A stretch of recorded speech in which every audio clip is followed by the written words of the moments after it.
নমস্কার, আমার চ্যানেলে আপনাদের স্বাগত জানাই। আমি আজকে একটা নতুন রেসিপি লোটে শুটকি রান্না করছি। চলুন আপনাদের দেখাই কি কি লাগে। এখানে রয়েছে শুটকি মাছ, লোটে মাছের শুটকি। একটু ভালো কোয়ালিটির শুটকি মাছ নিতে হবে। এরকম লম্বা লম্বা করে কাটা বেগুন, এখানে পেঁয়াজ কুচানো, লঙ্কার গুঁড়ো, হলুদ, রসুন বাটা, আর এটা নুন। কড়াই বসিয়েছি, এবার আমি তেল দিচ্ছি। তেলটা গরম হয়ে গেছে, এবার আমি প্রথমে পেঁয়াজ দেবো, তারপরে কেটে রাখা বেগুনটা দিয়ে দেবো।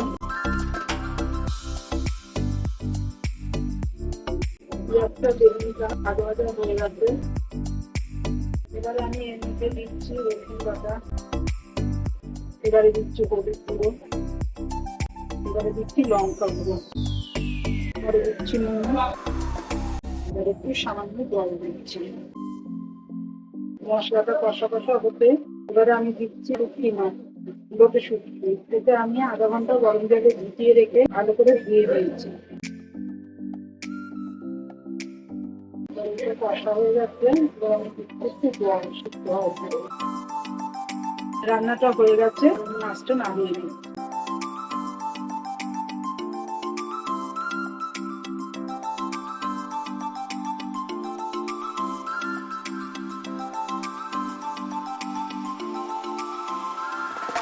তৈরি হয়ে গেল আমার লোটে শুটকি। আমরা এইভাবে বানিয়ে খাই, আপনারাও এইভাবে বানিয়ে খাবেন। আপনাদের যদি ভালো লাগে চ্যানেলটিতে লাইক সাবস্ক্রাইব করে দেবেন।